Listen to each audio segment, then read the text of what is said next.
Assalamualaikum warahmatullahi wabarakatuh. Yang saya hormati, Bapak Muhammad Masrur MEI, selaku dosen pengampu mata kuliah Ayat dan Hadis Ekonomi, serta teman-teman yang saya banggakan. Pada kesempatan kali ini, kami dari kelompok 12 akan mempresentasikan hasil diskusi kami mengenai materi Ayat dan Hadis tentang akuntansi syariah.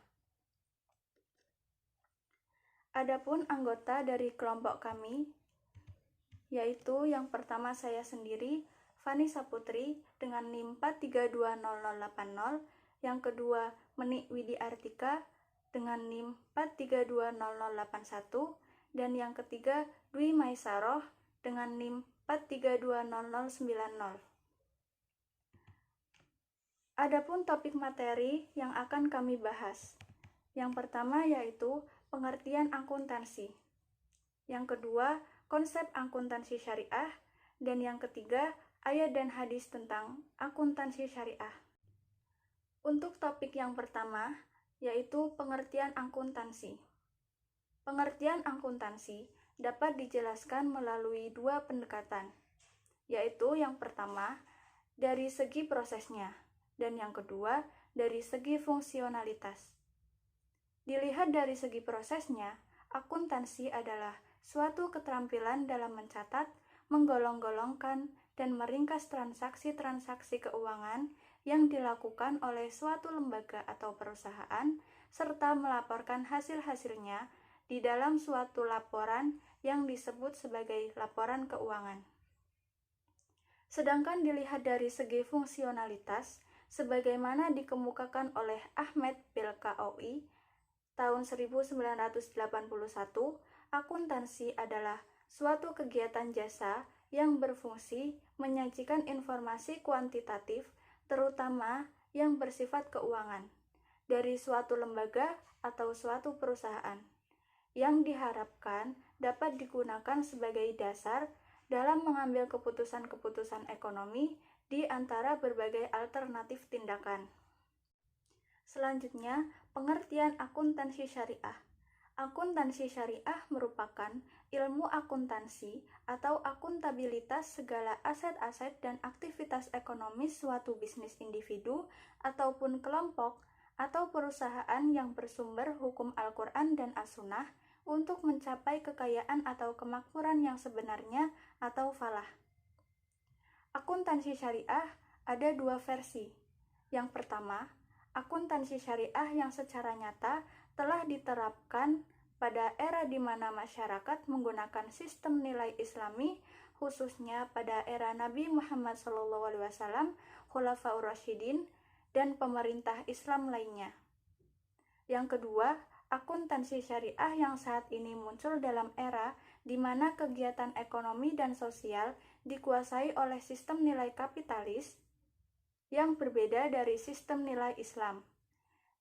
Kedua sistem tersebut tentunya berbeda-beda dalam meresponnya, karena berbeda dengan setting sosialnya. Topik materi yang kedua yaitu konsep akuntansi syariah. Akuntansi syariah dapat diartikan sebagai ilmu sosial profetik, di mana aturan yang berkaitan dengan akuntansi syariah didapatkan secara normatif dari perintah yang ada dalam Al-Quran. Aturan tersebut digunakan sebagai pedoman atau arah praktik akuntansi secara nyata. Arah praktik akuntansi tersebut harus mengarah dan sesuai dengan prinsip syariah. Menurut Fajarwati dan Sambodo, pencatatan transaksi akuntansi dikaitkan dengan semangat Islam, sesuai dengan surah Al-Baqarah ayat 282. Dalam praktik akuntansi syariah memerlukan prinsip-prinsip syariah dalam penerapannya. Prinsip syariah tersebut diturunkan dari 3 sumber, yaitu Al-Quran, hadis, dan fikih, yang merupakan sumber hukum berurutan secara hierarki. Berdasarkan surah Al-Baqarah ayat 282, terdapat 3 prinsip akuntansi syariah yang harus diterapkan, yaitu yang pertama, pertanggungjawaban, yang kedua, keadilan, dan yang ketiga, kebenaran. Di mana dalam penjelasan Tiga prinsip syariah tersebut akan dijelaskan oleh Mbak Meni Widiartika. Baik, selanjutnya perkenalkan saya Meni Widiartika. Di sini saya akan melanjutkan penjelasan dari Mbak Vanessa Putri mengenai prinsip-prinsip dalam akuntansi syariah. Prinsip yang pertama yaitu pertanggungjawaban. Prinsip accountability berkaitan dengan konsep amanah. Hal ini, amanah dalam akuntansi syariah diwujudkan dengan bentuk akuntabilitas.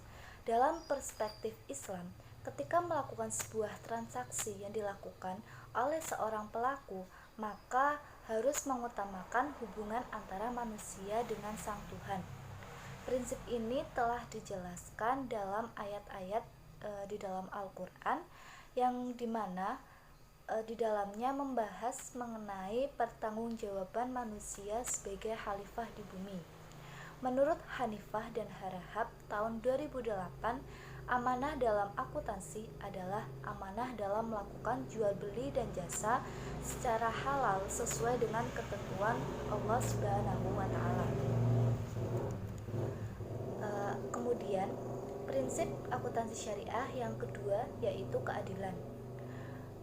Prinsip konsep keadilan dalam konteks akuntansi mengandung dua pengertian, yaitu yang berkaitan dengan praktik moral yang bersifat fundamental yang berpijak pada nilai-nilai syariah. Seharusnya, penyusunan dalam laporan keuangan itu harus dilakukan secara adil untuk memenuhi kebutuhan semua pihak yang berkepentingan, bukan hanya untuk memenuhi kebutuhan pihak yang tertentu. Informasi akuntansi yang disusun pun hanya untuk kepentingan pribadi atau pihak tertentu itu menimbulkan ketidakadilan dan akan menyebabkan kesesatan dalam masyarakat. Prinsip yang ketiga yaitu kebenaran.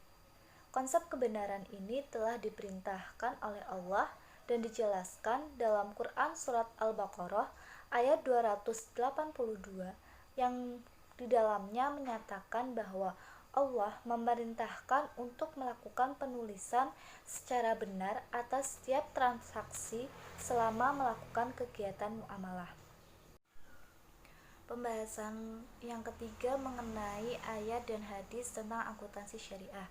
Yang pertama difirmankan oleh Allah dalam surat Al-Baqarah ayat 282 yang berbunyi, A'udzu billahi minasyaitonir rajim. Bismillahirrahmanirrahim. Ya ayyuhalladzina amanu idza tadainatum bidaini ila ajalin musamma fa'tubuh. Wal ya'tub bainakum katibun bil ad. Wala yalba katibun ayya'tuba kama 'allamahu Allahu falyaktub. Wal yumlil ladzi 'alaihil haqqu wal yattaqillaha rabbahu wa la yanqas minhu syai'a. Fa in kana alladzi 'alaihil haqqu safihan aw dha'ifan aw la yastati'u ayyumilhu wa falyumlil waliyuhu bil 'adl. Wastashhidu syahidaini min rijalikum fa illam yakuna rajulaini farajulaw wa imra'atani mimman tardawna minasyuhada'i an tadillu ahdahuma fatuqiradahuma al-ukhra wala ya'bash syuhada'u idza ma du'u wala tas'amu an ta'tubuhu saghira aw kabira ila ajalih. Dalikum aqsatu indallahi wa aqwamu lisyahadati wa adna alla tartabu illa an takuna tijarata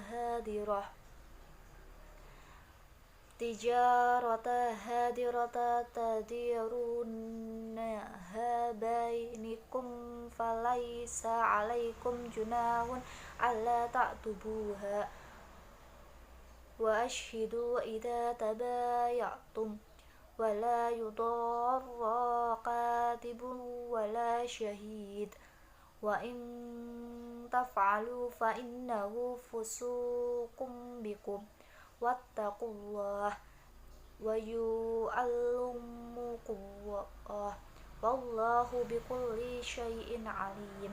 Artinya, wahai orang-orang yang beriman, apabila kamu melakukan utang piutang untuk waktu yang ditentukan, hendaklah kamu menuliskannya, dan hendaklah seorang penulis di antara kamu menuliskannya dengan benar. Janganlah penulis menolak untuk menuliskannya sebagaimana Allah telah mengajarkan kepadanya. Maka hendaklah dia menuliskan, dan hendaklah orang yang berutang itu mendiktekan, dan hendaklah dia bertakwa kepada Allah Subhanahu wa Ta'ala, Tuhannya, dan janganlah dia mengurangi sedikit pun daripadanya. Jika yang berhutang itu orang yang akalnya atau lemah keadaannya atau tidak mampu mendiktekan sendiri, maka hendaklah walinya mendiktekannya dengan benar. Dan persaksikanlah dengan 2 orang laki-laki di antara kamu.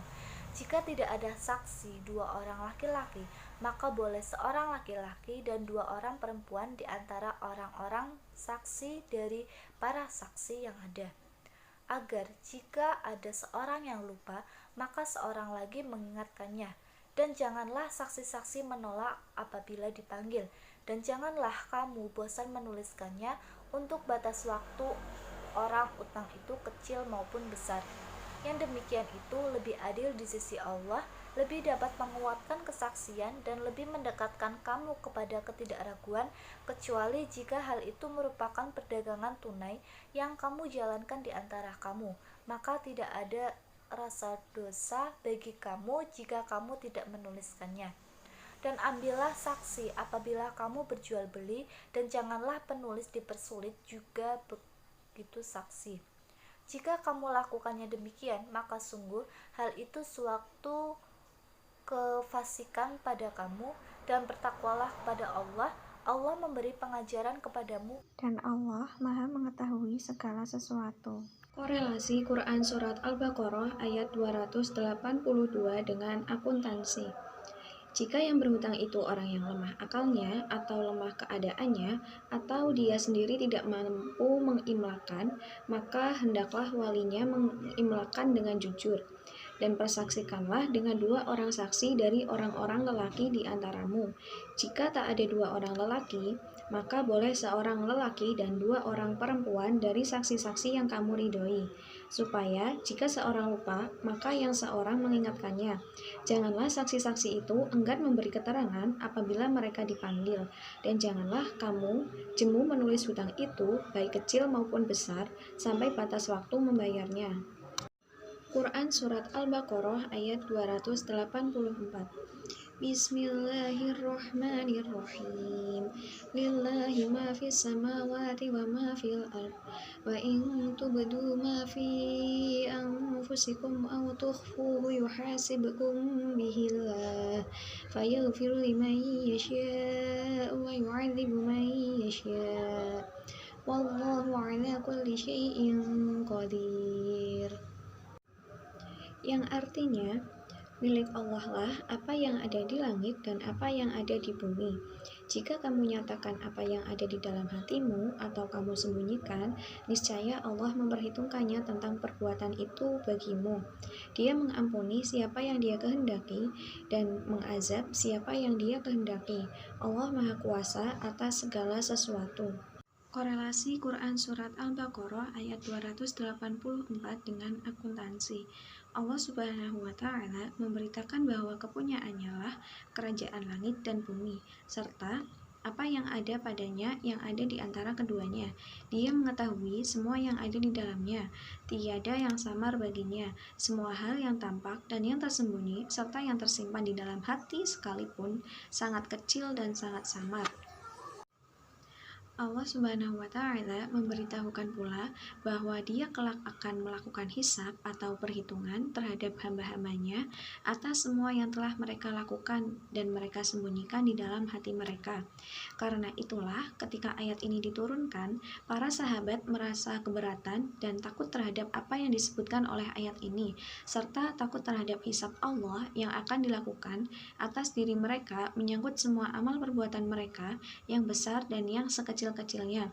Perasaan ini timbul di dalam hati mereka karena iman dan keyakinan mereka sangat kuat. Quran Surat Al-Imran ayat 27. Bismillahirrahmanirrahim. Tulijul laila fin nahari wa tulijun nahara fil laili wa tukhrijul hayya minal mayyiti wa tukhrijul mayyita minal hayyi wa tarzuqu man tasha'u bighairi hisab, yang artinya engkau masukkan malam ke dalam siang dan engkau masukkan siang ke dalam malam, dan engkau keluarkan yang hidup dari yang mati dan engkau keluarkan yang mati dari yang hidup, dan engkau berikan rezeki kepada siapa yang engkau kehendaki tanpa perhitungan. Korelasi Quran Surat Al-Imran ayat 27 dengan akuntansi. Salah satu wujud kekuasaanmu ialah engkau memasukkan malam ke dalam siang, sehingga waktunya menjadi panjang, dan memasukkan siang ke dalam malam, sehingga waktunya menjadi panjang. Engkau mengeluarkan sesuatu yang hidup dari sesuatu yang mati, seperti mengeluarkan orang mukmin dari orang kafir, dan mengeluarkan tanaman dari biji. Dan engkau mengeluarkan sesuatu yang mati dari sesuatu yang hidup, seperti mengeluarkan orang kafir dari orang mukmin, dan mengeluarkan telur dari induk ayam, dan engkau memberikan rezeki yang luas kepada siapa saja yang engkau kehendaki tanpa perkiraan dan hitungan. Quran Surat Al-Anbiya ayat 47. Bismillahirrahmanirrahim. Wa nadha'ul mawazinal qisṭa liyaumil qiyamati fala tudlamu nafsun syai'a wa in kana mithqala habbatin min khardalin ataina biha wa kafa bina hasibin, yang artinya, dan kami akan memasang timbangan yang tepat pada hari kiamat, maka tidak seorang pun dirugikan walau sedikit, sekalipun hanya seberat biji sawi, pasti kami mendatangkannya pahala, dan cukuplah kami yang membuat perhitungan. Korelasi Quran Surat Al-Anbiya ayat 47 dengan akuntansi.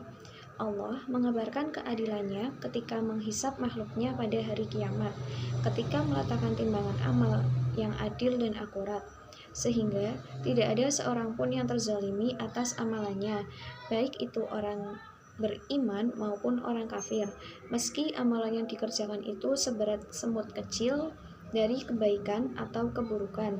Semua itu akan mendapat balasannya, dan cukuplah Tuhanmu yang menghitung amalan seluruh hambanya. Hadis tentang akuntansi. An Ibni Mas'udin radhiyallahu an Nabi sallallahu alaihi wasallam qala inna shadaqu yahdi ilal barri wa innal barra yahdi ilal jannah wa inna rajula liyasbiqun hatta yuktaba indallahi siddiqan wa innal kadhiba yahdi ilal fujura wa innal fajura yahdi ilan nar wa inna rajula liyakdzibu hatta yuktaba indallahi kadzaba, yang artinya, pertama, dari Ibnu Mas'ud dari Nabi Shallallahu Alaihi Wasallam bersabda, sesungguhnya kejujuran itu menunjukkan kepada kebaikan, dan sesungguhnya kebaikan itu menunjukkan ke syurga, dan sesungguhnya seseorang selalu berbuat jujur, sehingga dicatatlah di sisi Allah sebagai seseorang yang jujur, dan sesungguhnya dusta itu menunjukkan kepada kejahatan, dan sesungguhnya kejahatan itu menunjukkan kepada neraka, dan sesungguhnya seseorang yang selalu berdusta, maka dicatatlah di sisi Allah sebagai seseorang yang pendusta. Muttafiq alaih. Demikian penyampaian materi yang dapat kami presentasikan. Mohon maaf apabila terdapat kekurangan, dan terima kasih atas perhatiannya. Wabillahi taufik wal hidayah. Wassalamualaikum warahmatullahi wabarakatuh.